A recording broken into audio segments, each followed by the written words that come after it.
Hey YouTube, my name is Kenny. Thank you for checking out this channel. So today's video is going to be all about the 92 Yamaha Banshee restoration that we're going to be doing. So we're going to be making a 92 Yamaha Banshee replica.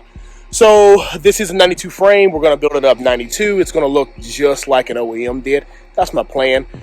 Hopefully there's no real tweaks, no real changes. I am not going to be 100% spot on with some colors, but we're going to do the best that we can. So for example, I do not know the OEM color of the pink shocks. So I have reached out, got a couple swatches, and I found a pink that is very, very close. But understand this very, very close pink that I'm looking at is the same color pink of the shock that is over 30 years old. So yeah, 92, 2002, 12, 22, 30 years old. So we're going to be just flipping this camera around, talking about this frame that we finally got back, talking about how much I love it, talk about how much I love it, and we're just going to get our first thing put on today. All right, so it looks absolutely amazing. We sent this over to Frederick County Customs in Winchester, Virginia. You can call them for pricing. I don't really advertise any of that, but they did an amazing job getting this thing powder coated. So as you see, the threads are all cleaned.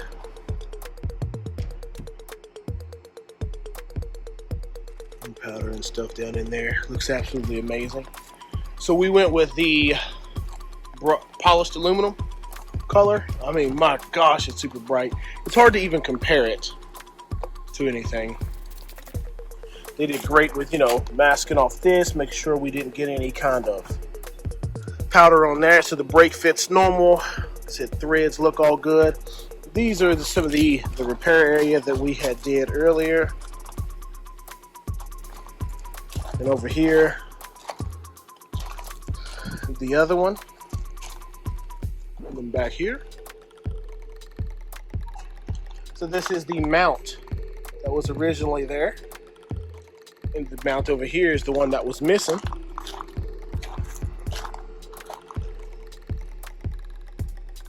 I think I did a real good job. I think it looks great. They did keep the van uncovered. Taped off, squared off. So as you see, 1, 2, 3, 4, 5, 6, 7, 8, 9, 10. The 10 is an N, and that N lines up with a 92. Got it on that amazing stand from Harbor Freight. My goodness, I'm so glad that I decided to go with this. Saves the back for sure. All right, yeah, so this looks crazy good. I'm super excited about how this is going to start out. So we're going to just go ahead and get this frame back into the building. As you see, I'm squinting. It is crazy bright. Sun's out. It's got to be in the 90s, and I am roasting. So I'm going to give myself a little bit of shade. We're going to go ahead and get that front steering stem bearing in there, see what it's going to look like, get that installed, close this video up, because you can't just start this video out and have just one thing. So let's go.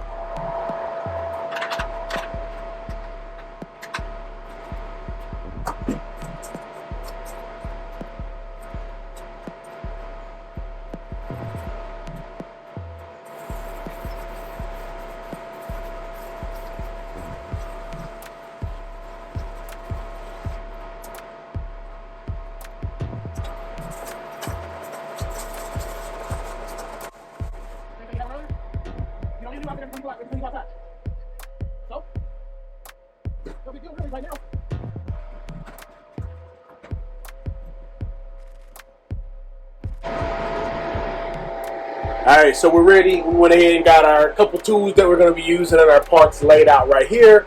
Flip the camera around. We're going to get everything set up in the stand and then talk about and show you all exactly what I'm going to do to get this done. And hopefully it all works well. So first we have our two new seals.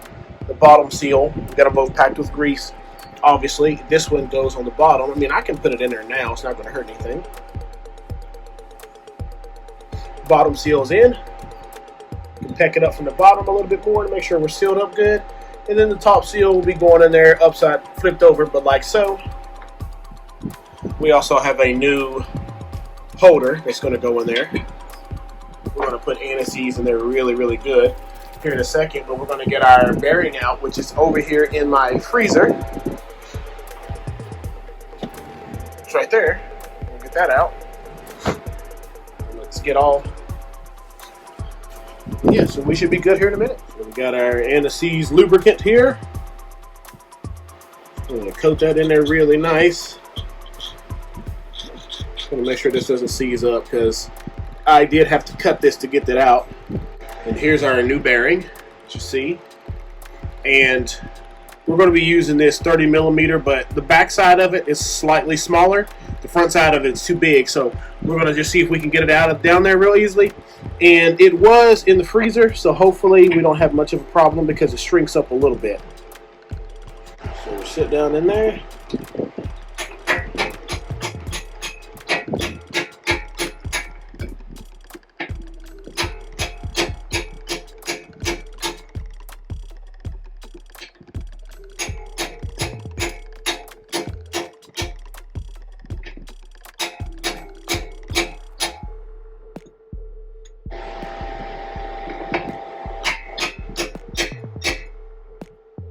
So it's down in there really good. You can actually still see the threads on the side.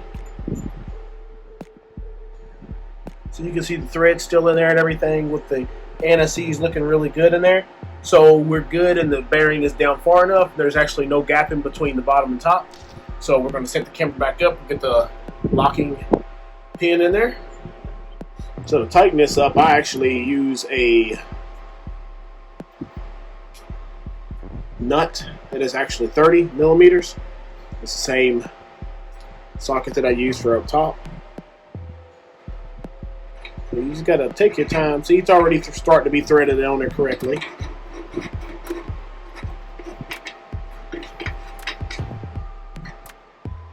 It doesn't take a whole bunch, but we're gonna get it on there good.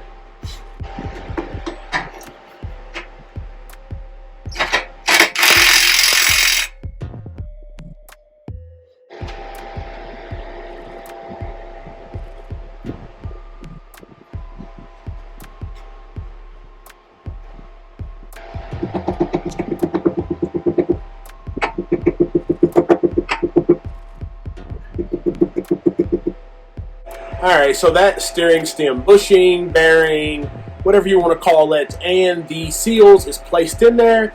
It's very secure. It's hella lubed, so it is really not going to be stuck. So if you need to take it out in the future, you won't have to be running into what I did, all that rust and everything, and there's all kind of grease in there.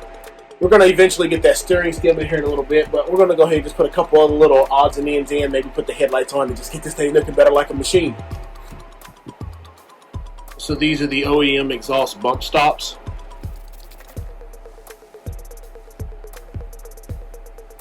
Give it a nice push, but a good little twist, and they should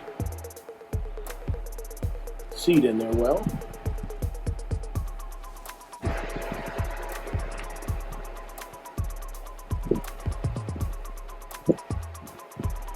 Alright YouTube, so we're going to be closing this video out. We did get those couple things done. We got the bushing put in there, the steering stem bushing put in there. We got the new locking mechanism put in there. We used a 30 millimeter bolt. I will put the part number down here in the description, and I'll probably try to post it on the actual part number, like, you know, on the actual screen. But I had to do it. I just had to do it. Alright, I just had to see what this motor was going to look like inside of this frame. I couldn't keep on waiting. But this is the 92 motor that we had redid in the last video. We got it all cleaned up, got it sitting in there. So this bolt is either going to be cleaned and sandblasted or replaced, whichever or. And the front is not actually secure. It's actually just sitting on a DeWalt box. But man, that looks so good sitting in there. It's going to turn around and have a great look to it.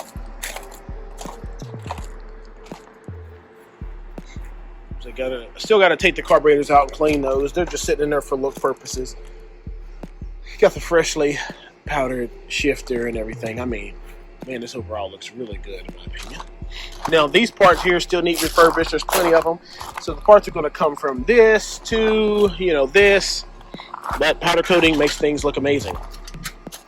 Now, I know that's what you all have been waiting for, so make sure to hit that like button and subscribe. Continue watching these videos. We're going to actually be taking parts off of the 2005, getting them cleaned up, powder coated, and put them on here and do a complete rebuild of this. Then we're going to be doing the 2005 in a different style. So, stay tuned, everyone.